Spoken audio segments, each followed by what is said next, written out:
Hey y'all, it's Becky here from the Beckosphere, where we talk about climate news and solutions. You have entered the weekly climate recap, where we look at what progress is being made to mitigate and adapt to climate change on a weekly basis. If my background looks a little different, which it does, it's because I am at a cabin this week with my family. Yay! But the news doesn't stop. It doesn't take a vacation. So let's get right into it. This week started off with the Keystone XL Pipeline being officially halted by the developer, which is a huge win for the environmental movement as a whole, who have been protesting heavily against this project since the project was first imagined 13 years ago. TC Energy stopped the project after President Biden revoked a key cross-border permit. The pipeline would have brought oil from Alberta tar sands to the U.S. Gulf Coast, but it was being built on indigenous lands and it threatened the local water supply if the pipes ever leaked, which they do often. And of course, it continued to push the country into a fossil fuel dependent future. While proponents of the pipeline argued that it would be bringing in hundreds of building jobs, most jobs that were brought would have been temporary, and the State Department determined that the project would have only brought like 50 new jobs as a whole, like full-time jobs. So that wasn't worth it. The next pipeline project to stop is Line 3.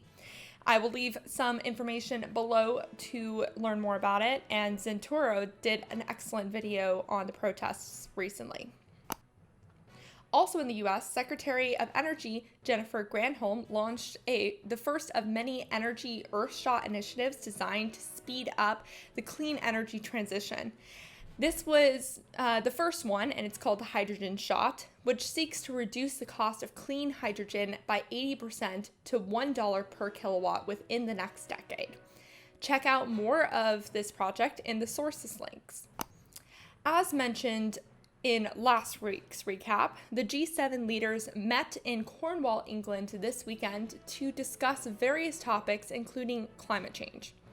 Before they met, over 450 major investors managing over $41 trillion penned a letter to G7 to set more ambitious and clear roadmaps to decarbonize in the industry and require climate risk disclosures. Meanwhile, the Alliance of CEO Climate Leaders, which represents 78 companies worth $2 trillion, also penned a letter, which was an ad on the Financial Times, to G7 leaders, encouraging them to work with the private sector on climate solutions. For all these asks, the G7 summit didn't yield much. The leaders discussed a set end date to phase out coal by, but there was never really any date set, no date that any of them could agree on. They did agree on stopping funding projects without carbon capture technology attached over the next 2 years. They also agreed to give $2 billion to help emerging economies shift away from coal-fired power generation. But environmentalists like Greenpeace and Greta Thunberg called this progress not enough, with Greta saying, quote, "The climate and ecological crisis is rapidly escalating. G7 spends fantasy amounts on fossil fuels as CO2 emissions are forecast for second biggest annual rise ever. This calls for steak and lobster barbecue celebration while jet planes perform aerobatics in the sky of the G7 resort." The G7 leaders really seem to be having a good time presenting their empty climate commitments and repeating old unfulfilled promises. Hashtag G7 UK, hashtag mind the gap. Ooh. The Swiss public voted against a new rule which would levy fossil fuels and tax carbon. The voters argued that COVID has already hurt the economy, so they didn't want to hurt it anymore, but this does hurt the Swiss government's approach to drop emissions by half compared to 1990 levels by 2030. Back in the US, North Carolina's governor issued an executive order to grow offshore wind off the state's coast to produce 2.8 gigawatts by 2030 and 8 gigawatts by 2040. Similarly, the Department of Interior's Bureau of Ocean Energy Management is looking into possible offshore wind locations in the Gulf of Mexico. In the world of stupid, Republican Representative Louis Goldmert of Texas asked the U.S. Forest Service Associate Deputy Chief Jennifer Elberin a really dumb question during the House National Resource Subcommittee hearing. Let's take a listen. I was informed by the immediate past director of NASA that they have found that the moon's orbit is changing slightly, and so is the Earth's orbit around the sun. We know there's been significant solar flare activity. And so is there anything that the National Forest Service or BLM can do to change the course of the moon's orbit or the Earth's orbit around the sun? Obviously, that would have profound effects on our climate. I would have to follow up with you on that one, Mr. Gohmert. Yeah. Well, if you figure out a way that you in the Forest Service can make that change, I'd like to know. Damn, that's a whole new level of stupid. To dispel any confusion, NASA has clarified a few times that solar flares make only a tiny difference in global temperatures, and the orbits of both the Earth and the Moon, quote, cannot account for the current period of rapid warming, end quote. I'd say the main difference between this incident of stupid and the endless supply of stupid climate comments that the right has made in the past is the public reaction. The representative has been widely shat on by the public on Twitter, though he never responded. If he ever comes up in my channel again, I will remind y'all about this buffoonery, because we shouldn't let public officials get away with this behavior. It should not be forgotten. China, meanwhile, is relaxing its plans to reduce emissions by limiting its scopes, choosing to prioritize economic growth. This is a problematic move coming from the world's largest carbon emitter. A new study looked at removing carbon dioxide from the ocean. The ocean absorbs a quarter of all CO2 emitted into the atmosphere, holding 150 times more carbon dioxide than the air.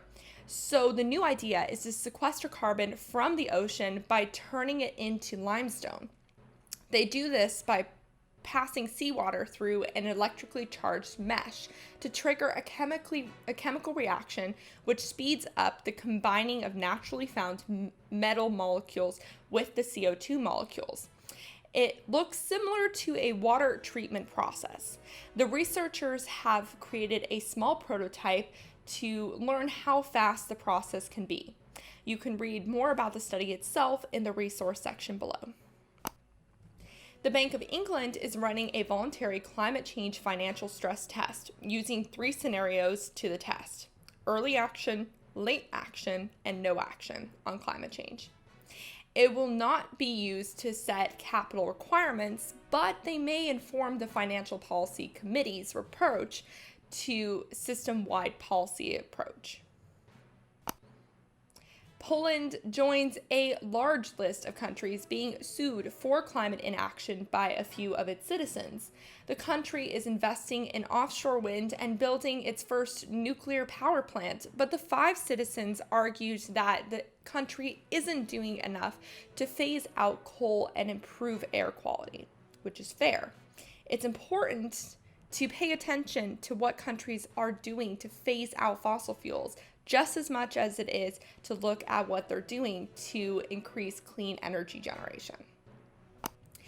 The C3AI Digital Transformation Institute announced $4.4 million in awards to researchers working on a variety of climate solution topics. Many are interdisciplinary teams of academics and research groups. The institute is a combined effort by Microsoft and many universities, including Berkeley, Stanford, and MIT, to accelerate the benefits of AI to the public. The French fashion brand Chanel is investing $25 million US dollars in the new Landscape Resilience Fund launched by the World Wildlife Foundation, focused on supporting smallholder farmers in developing countries to deal with the impacts of climate change. The Monetary Authority of Singapore, or MAS, announced that it would invest 1.8 billion US dollars in climate-related investment opportunities.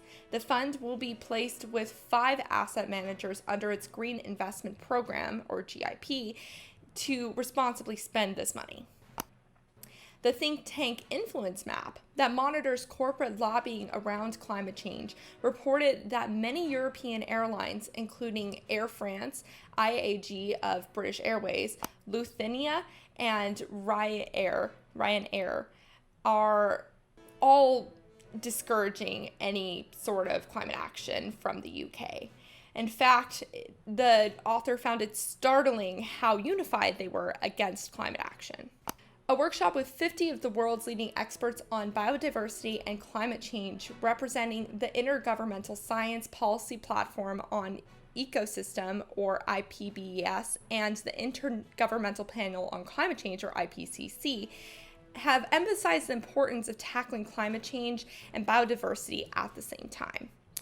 I think that we should emphasize reducing carbon dioxide levels through ecosystem restoration and conservation over planting new trees, unless those trees are being planted in cities, which is a whole other thing. But bottom line, you can find more about that study in the resource below on why it's important to preference both.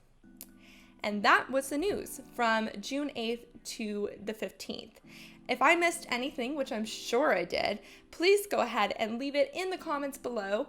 If you are in the US West, please try to stay cool and clear from the wildfires, because boy, it's getting scary over here. And before I go, I just wanted to mention some of my favorite climate newsletters that I have subscribed to that have helped me create this list. Most of them are US based. Axios Generate, Heated, NREL News, which I think is National Resources and Energy Lab or something like that, Climate Forward by the New York Times, and also I am a member of the Society for Environmental Journalists, and they have a list of top environmental stories every day. So if you are a journalist, be a member of the, Society for Environmental Journalists. We're great over there. If there's other newsletters that you love, please let me know in the comments below so that I can better inform everyone else.